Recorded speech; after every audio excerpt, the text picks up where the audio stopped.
नमस्कार, 5 की आंच आप देख रहे हैं और आपके साथ मैं हूं पुनीत। छत्तीसगढ़ विधानसभा का शीतकालीन सत्र शुरू हो चुका है और इस सत्र का पहला दिन आरक्षण संशोधन विधेयक के हंगामे की भेंट चढ़ गया। आरक्षण के मामले को लेकर विधानसभा में कांग्रेस और बीजेपी के बीच जमकर शोर शराबा हुआ।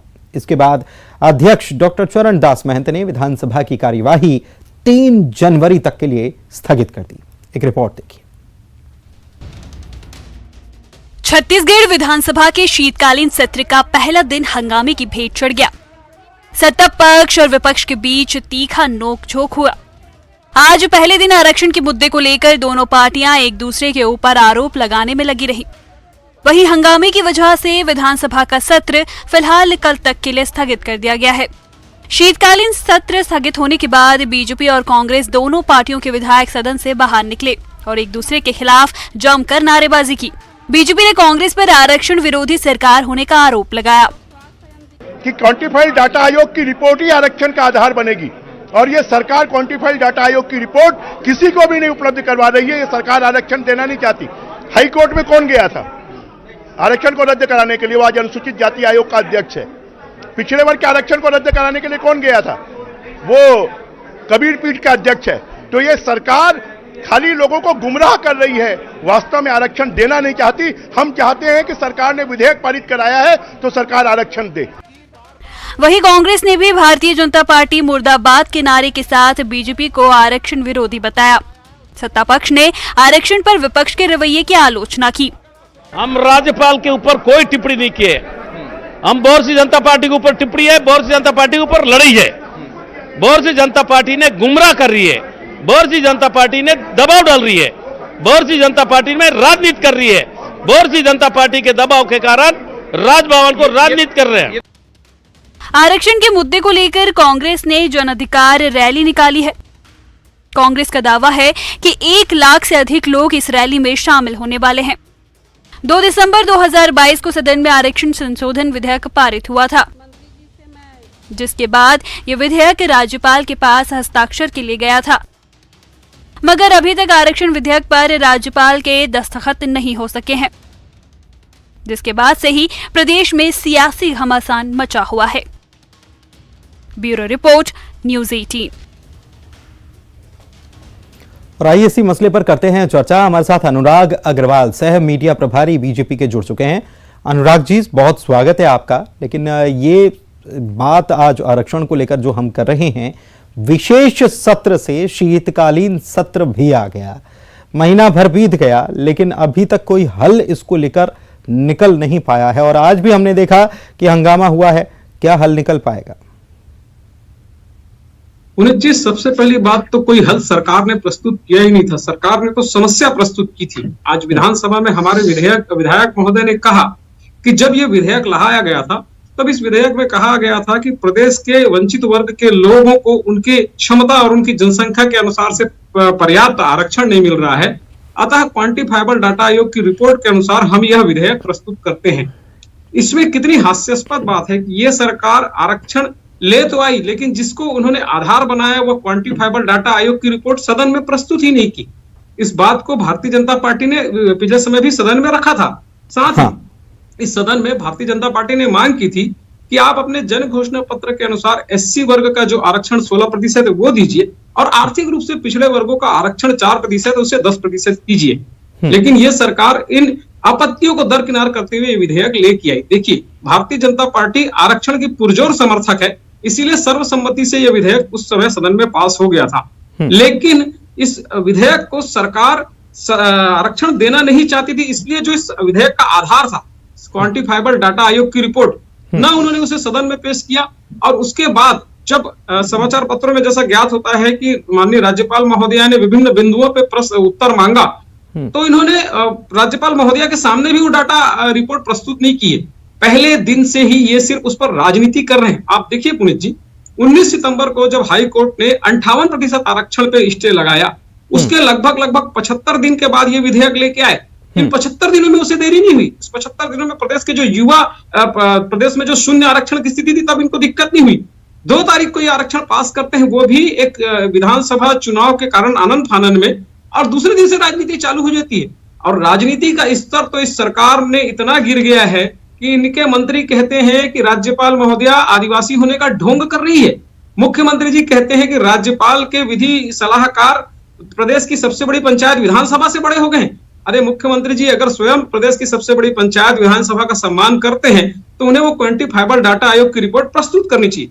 आज माननीय बृजमोहन अग्रवाल जी ने भी वही शब्द कहा, लेकिन बृजमोहन अग्रवाल जी को प्रश्न उठाने तक नहीं दिया गया। ये सरकार सिर्फ और सिर्फ आरक्षण के नाम पर राजनीति कर रही है। पुनीत जी, आपने देखा है। लेकिन अनुराग जी, मैं ये समझना चाह रहा हूं, बार बार ये आरोप जब आप लोग लगाते हैं कि सरकार आरक्षण के नाम पर राजनीति कर रही है, राजनीति की जाती है सत्ता के लिए, और सत्ता में अगर ये इस प्रकार का खेल चलता रहा और लोगों को आरक्षण नहीं मिला जिसकी मांग लोग कर रहे हैं, अलग अलग समुदाय के लोग, तो ऐसे में तो सत्ता से खिसकने में देर नहीं लगेगी। और आप लोग कह रहे हैं कि इसी का फायदा कैसे फिर मिल जाएगा सरकार को इससे? बिल्कुल अच्छा प्रश्न किया पुनीत जी। आप कहते हैं कि राजनीति सत्ता के लिए की जाती है, बिल्कुल ठीक है। 4 वर्ष में भूपेश सरकार ने अपने ठग घोषणा पत्र के अनुसार सत्ता तो पा गई थी, लेकिन 4 वर्ष में इन्होंने उस पर कोई कार्रवाई नहीं की। उसकी परिणति देखिए कि जन घोषणा पत्र के जो संयोजक थे टीएस सिंहदेव जी, आज वे इतने व्यथित हो गए हैं कि खुलेआम कहते हैं कि अब मुझे चुनाव लड़ने का मन नहीं कर पा रहा है। जब वे इस्तीफा देते हैं तो उन्होंने इस्तीफा में साफ शब्दों में लिखते हैं कि हम जन घोषणा पत्र में किए वादे के अनुसार 8 लाख प्रधानमंत्री आवास नहीं दे पा रहे हैं, इससे मैं इस्तीफा देता हूं। मुख्यमंत्री जी अपने मंत्री टीएस सिंहदेव जी का इस्तीफा तो ले लेते हैं, परंतु उनके जो सवाल उठाए थे उस पर जवाब नहीं देते हैं। हम तो बार बार मुख्यमंत्री जी से मांग करते हैं कि आप जनता के जवाब तो दे नहीं पा रहे हैं, कम से कम अपने मंत्री के उठाए प्रश्नों का तो जवाब दे दीजिए। आपके एक मंत्री प्रश्न उठाते हैं कि मैं 8 लाख मकान नहीं दे पाया हूं इसलिए इस्तीफा दे रहा हूं, परियोजना अधिकारी संविदा षड्यंत्र कर रहे हैं। मतलब आप ये कहना चाह रहे हैं कि अपनी ही सरकार के मंत्री की बातों का जवाब नहीं देते, विपक्ष के सवालों का जवाब नहीं देते, विधानसभा में आप कह रहे हैं कि क्वांटिफाइबल डेटा आयोग की रिपोर्ट रखी जाए, वो भी पेश नहीं करते। बिल्कुल बिल्कुल पुनीत जी, और इससे आप खुद देखिए, कल जो ये रैली निकाल रहे हैं, जो ये कह रहे हैं कि हम रैली निकाल के जनता की मांग के लिए राज्यपाल महोदया को घेरेंगे, उस रैली में इनके साथ शामिल कौन है? इन्होंने कांग्रेस भवन में इसकी बैठक बुलाई। बैठक में सर्व आदिवासी समाज सम्मिलित हुआ, बैठक में प्रगतिशील सतनामी समाज सम्मिलित हुआ। स्पष्ट शब्दों में सर्व आदिवासी समाज ने कहा कि हम आपके इस रैली का समर्थन नहीं करते हैं। दूसरी बात, प्रगतिशील सतनामी समाज के जो अध्यक्ष है भट्टहरी जी, उन्होंने भी कहा कि हम आपके इस रैली का समर्थन नहीं करते हैं। ओबीसी आयोग, ओबीसी वर्ग तो लगातार क्वांटिफाइबल डाटा आयोग की रिपोर्ट सार्वजनिक करने की मांग कर रहा है। आर्थिक रूप से जो पिछड़ा वर्ग है, आर्थिक रूप से जो पिछड़ा वर्ग है, सामान्य वर्ग है, वो 4% को 6% करने की मांग कर रहा है। तो जिसके लिए आप आरक्षण ला रहे हैं वो वर्ग तो आपके साथ खड़ा ही नहीं है। आप तो अपने राजनीतिक दम में अपने प्रशासनिक तंत्र का ताकत दिखा के भीड़ ले आएंगे। ये भीड़ कोई जनता की भीड़ नहीं है, ये भीड़ आपके लाए हुए लोग होंगे। जनता तो सड़कों पर खड़ी है, और जब माननीय मुख्यमंत्री जी भेंट मुलाकात के लिए विभिन्न जगह पर जा रहे हैं तो जनता सवाल पूछ रही है, लेकिन अनुराग हो जाते हैं। हाँ, वो बातें भी सामने आई है। लेकिन अनुराग जी, मैं ये समझ नहीं पा रहा हूं कि जब इतने सारे लूप होल्स आप गिनाते हैं, जब आप ये गिनाते हैं कि ये आरक्षण कोर्ट में रोकने का काम किसने किया और उसको कैसे पद से नवाजा गया, एक नहीं दो आप उदाहरण देते हैं, ये सारी बातें होती हैं। लेकिन विधानसभा में जब आप ये कह रहे हैं कि ये आधा अधूरा आरक्षण विधेयक था, क्यों आप लोगों ने सहयोग कर दिया फिर? क्योंकि आप तो विपक्ष में, भले ही आपकी संख्या उतनी नहीं है, लेकिन कम से कम ये बात तभी बाहर आ सकती थी कि ये तैयारी नहीं है, लेकिन आपने उस वक्त तो समर्थन दे दिया। क्यों दिया, ये समझना चाह रहा हूं मैं। पुनीत जी, आप तो विधानसभा का पूरा सत्र निकाल कर देखिए, चाहे जिस विधानसभा में ये विधेयक पास हुआ है, विशेष सत्र बुलाया गया था या आज का सत्र, भारतीय जनता पार्टी ने उस बात को वहां भी उठाया, वहां पे उन बात को पुरजोर तरीके से रखा। एक एक प्रश्न जो मैं कह रहा हूं कि क्वांटिफाइबल डाटा आयोग की रिपोर्ट रखिए, सारे विधानसभा में जो जो प्रश्न है उसका उत्तर दीजिए, आरक्षण लोगों का जो जितनी वादा किए हैं उतना दीजिए। बिल्कुल उठाया, मैं अनुराग जी मैं मान रहा हूं ये उठाया था, और ये आपने पहले भी हमने चर्चा की है, तब भी मैं मान रहा हूं कि ये आपने कहा भी है। क्वांटिफाइबल डेटा की बात हो या फिर तमाम 13% से बढ़ाकर 16% या 4% से बढ़ाकर 10% ईडब्ल्यूएस का करने की बात हो, लेकिन फिर यह सर्वसम्मति से क्यों पारित हुआ? तब आप लोगों ने बाहर आकर यह क्यों नहीं कहा कि यह सरकार ने ये सारी चीजें अधूरी की हैं और हम इसमें सहयोग नहीं दे सकते क्योंकि सरकार हमारी बात नहीं मान रही है? कम से कम आपकी उस वक्त जो सारी बातें कर रहे हैं, आपका स्टैंड क्लियर होता। देखिए पुनीत जी, फिर मुझे लगता है कि कहीं ना कहीं अपडेट होने की आवश्यकता है। जब विधानसभा में हमने इस बात को रखा, लेकिन भारतीय जनता पार्टी चूंकि आरक्षण की पुरजोर समर्थक है, इसलिए वहां पे उन्होंने सर्वसम्मति से पास किया। लेकिन दूसरे दिन बकायदा प्रेस वार्ता लेके भारतीय जनता पार्टी के सारे वरिष्ठ नेता ने स्पष्ट शब्दों में इन बिंदुओं पे अपने बात रखे। हम लगातार प्रेस कॉन्फ्रेंस में, आपके सम्मानित चैनल ने दिखाया, आपके सम्मानित चैनल सम्मिलित थे उस प्रेस कॉन्फ्रेंस में, और उस दिन से लेके आज तक एक बार नहीं, आप लगातार हमने इस बात को रखा कि इस सरकार जो आरक्षण ला रही है उस पे ये गलतियां हैं। और पुनीत जी, आप तो स्वयं देख रहे हैं किस प्रकार से संवैधानिक संस्था का कांग्रेस अपमान कर रही है। जिस स्तर की राजनीति कांग्रेस कर रही है, कांग्रेस एक राजनीतिक दल है, उसे राजनीति करने का अधिकार है, लेकिन राजनीति में स्तर की निम्नता जो अनुराग जी, आप और हम जब बात कर रहे हैं तो हमारे साथ अभी अभी नितिन जी जुड़े हुए हैं, कांग्रेस प्रवक्ता। साथ में उनके हाथ में एक तख्ती है, ठीक है, और उस पर लिखा हुआ 32वां दिन अभी तक रोक रखा है। ये एक प्रकार से वो विरोध या जनता के सामने अपनी बात रखने का प्रयास हम मान सकते हैं। मैं उन्हीं के पास जाता हूं, जब 32वां दिन वो कहते हैं तो नितिन जी, क्वांटिफिएबल डेटा की मांग जो की जा रही, जिसके आधार पर ये सब कुछ लाया गया, वो सदन में पेश क्यों नहीं हो रहा है? पहले जो क्वांटिफाइबल डाटा की जो पार्टी भारतीय जनता पार्टी बात कर रही है, मैं उनको ये पूछूं कि जब उन्होंने ये 2012 में लंगड़ा विधेयक बनाया था, लंगड़ा कानून बनाया था जो आरक्षण का, जो उसमें क्या इन्होंने क्वांटिफाइबल डाटा का सर्वे करवाया था, उसकी रिपोर्ट दी थी? नहीं दी थी। हमने सारी चीजों का आकलन करने के बाद आरक्षण का जो विधेयक था वो विधानसभा में प्रस्तुत किया, और विधानसभा में पूरा मौका दिया भारतीय जनता पार्टी को बोलने का। जो गिने चुने 14 विधायक हैं, रात को 11 बजे तक उनको बोलने का मौका दिया है। लोकसभा के जैसे ऐसा नहीं है कि राहुल गांधी बोलने के लिए खड़े होते हैं तो उनका माइक बंद कर दिया जाता है, बिल्कुल बोलने दिया गया। और विधानसभा से बड़े विभाग तो है नहीं, विधानसभा में सर्वसम्मति से ये विधेयक पारित हुआ, और ये विधेयक विधानसभा का सत्र भी माननीय गवर्नर मैडम के बोलने के बाद ही बुलाया गया था, उनकी सहमति से बुलाया गया था। उन्होंने ही कहा था कि विधानसभा का सत्र बुलाइए, विधेयक पास करके भेजिए, मैं तत्काल हस्ताक्षर कर दूंगी, पर ऐसा नहीं हुआ। हमारे वरिष्ठ मंत्रियों का दल जिस दिन 2 जनवरी, आज 32वां दिन है ये, जब ये विधेयक पास होकर गवर्नर मैडम की टेबल पर रखा जा चुका है, और उनसे कई दफे यह करबद्ध निवेदन किया गया है छत्तीसगढ़ के युवाओं के लिए, छत्तीसगढ़ के बेरोजगारों के लिए, छत्तीसगढ़ के युवाओं के भविष्य के लिए, कि आप इस पर हस्ताक्षर कर दीजिए ताकि ये विधेयक बन जाए। उन सारी चीजों को ध्यान में रखते हुए ही इस विधेयक को बनाया गया है। हमें पूरी उम्मीद है आगे ऐसी, इनके जैसी कोई भी स्थिति जो इनके आरक्षण में, इस लंगड़े विधेयक में कमजोर नींव पे बनी बिल्डिंग जो थी इनकी आरक्षण की, जो भरभरा के गिर गई, ऐसा बिल्कुल भी नहीं है। सारी लेकिन अनुराग जी कोई सवाल ज्यादा नहीं कर रहे हैं, उनके 10 सवाल नहीं है, उनका केवल अनुराग जी जो अभी आपके आने से पहले हम जो बात कर रहे थे, उनका एक ही सवाल है कि शीतकालीन सत्र शुरू हो गया। देखिए, विशेष सत्र से शीतकालीन सत्र आ गया, 1 महीना पूरा हो चुका है, 2 तारीख और 2 तारीख आज हम खड़े हुए। उनका यही कहना है कि आज भी तो यही बात हुई कि क्वांटिफिएबल डेटा जिसके आधार पर आप लेकर आए हैं, इनकी इमारत भरभरा कर गिर पड़ी, कैसी थी वो भूल जाइए, आपकी इमारत कितनी मजबूत है उसकी नींव चेक कराइए। वो यही कह रहे हैं। क्या गलत कह रहा हूं अनुराग जी?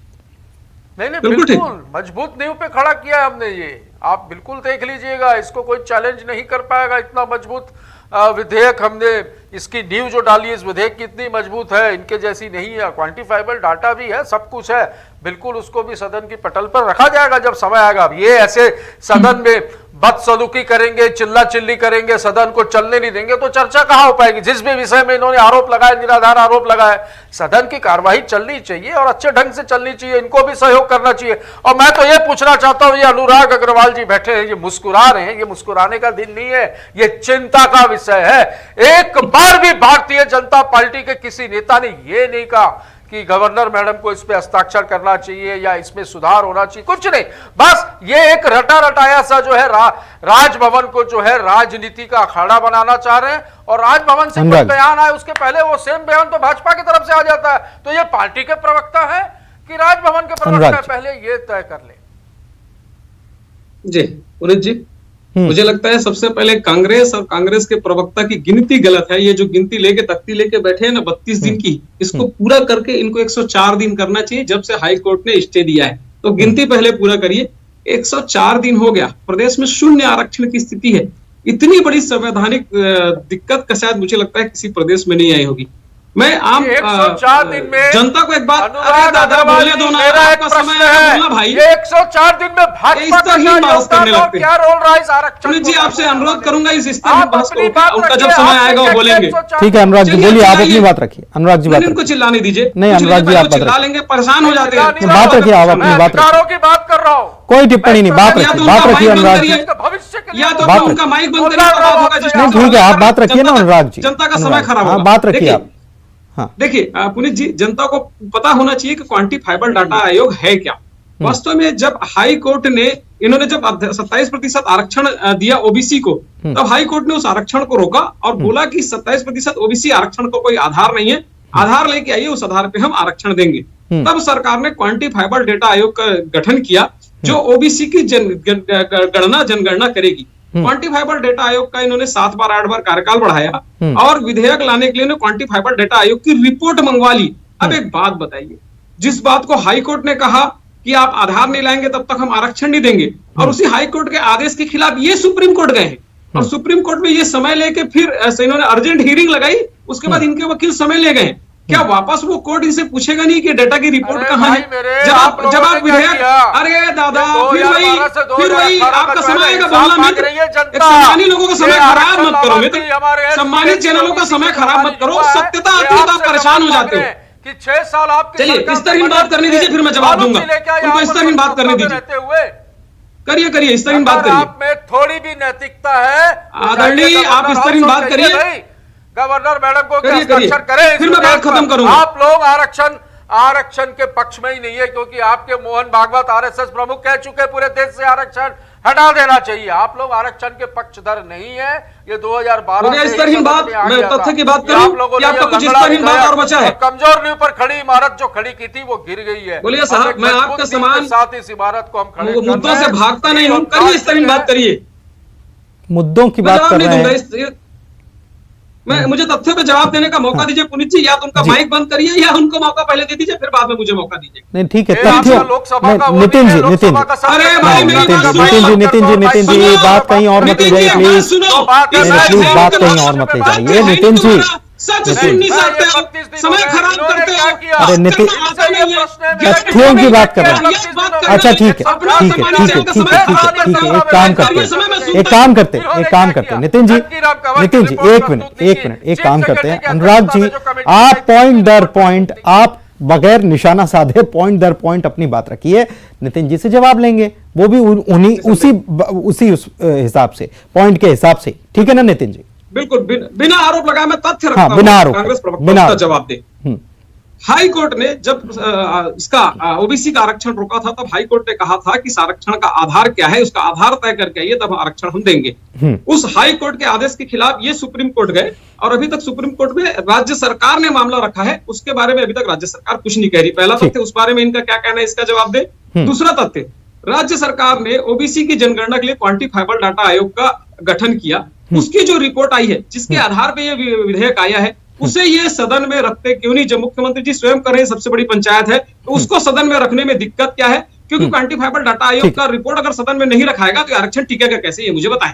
ठीक है, दो पॉइंट, 2 सवाल पूछे हैं नितिन जी, दोनों का एक एक करके जवाब।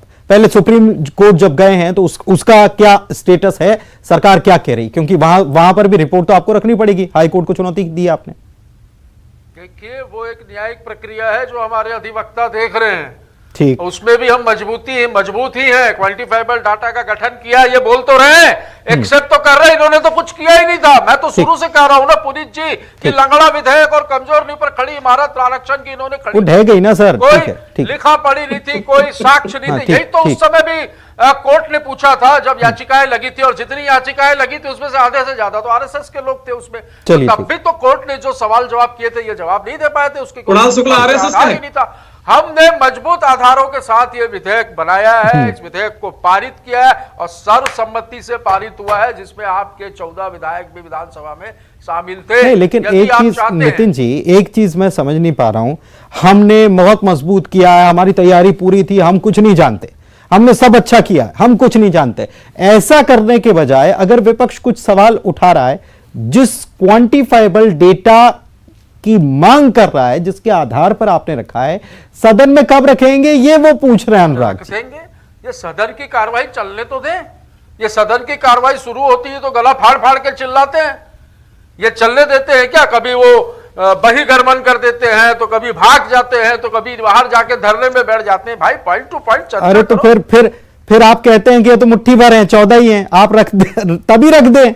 अरे पर विपक्ष है साहब, हम तो विपक्ष का भी सम्मान करते हैं। 14 है तो 14 थोड़ा ठीक से बैठे वहां पर और सदन की कार्रवाई को समझे। 14 के 14 जो है सीनियर है। हाँ। मैं ये भी कहना चाहूंगा पुनीत जी के 14 के 14 जो है उसमें कोई नया नहीं है। सारे सीनियर लोग हैं, विधानसभा की कार्रवाई का अनुभव भी है। तो अनुभव है, तो ये वहां पर अनुभव है, इसीलिए तो अनुभव है, इसलिए तो सब कुछ पूरा घटनाक्रम जो हो रहा है वो इसलिए तो हो रहा है। अनुराग जी देखिए, शांति से बैठिए, हम सब पेश करेंगे, हमारे पास सब कुछ है, सारे तैयार है, जो भी मेनू है पूरा तैयार करके रखा है। आप शांति से इंतजार तो करते ही नहीं आप लोग, ये कह रहे हैं नितिन जी। ठीक कह रहे हैं पुनीत जी। आप जो पूछ रहे हैं उससे पहले आपने हंस के सारे प्रश्नों का उत्तर स्वयं दे दिया। जब कोई डिबेट होता है तो हम चाहते हैं कि कोई तथ्यात्मक उससे हल निकले, और तथ्यात्मक हल निकलेगा कि मैं प्रश्न पूछूंगा विपक्ष के नाते और सत्ता पक्ष जवाब देगी। सत्ता पक्ष के जो नुमाइंदे यहाँ बैठे यहाँ जवाब नहीं दे पा रहे। आपकी हंसी भी बता दी, मैं तो हंस ही रहा हूँ। वास्तव में जो आधार है, आप आधार रखेंगे, पूरी इमारत खड़ी कर देंगे, खूबसूरत सा डेंटिंग। आखिरी सवाल नितिन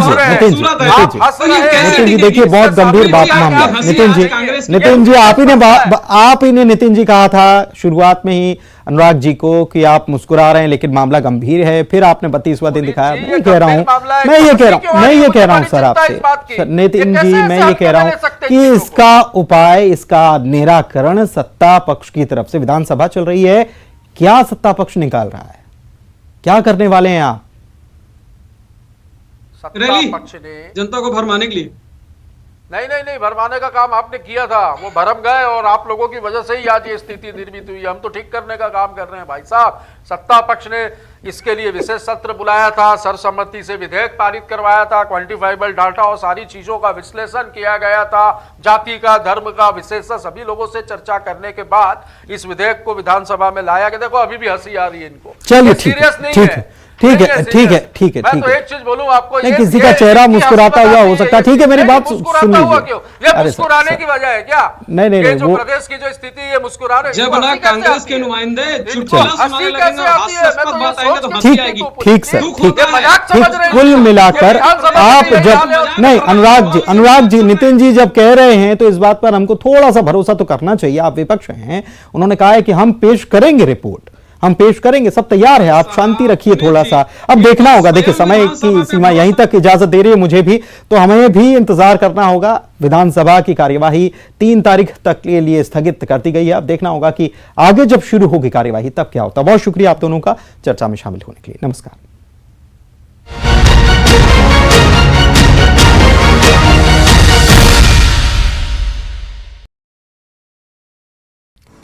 आज से शुरू रहा छत्तीसगढ़ विधानसभा का शीतकालीन सत्र पर मोहन मरकाम का बड़ा बयान। विपक्ष के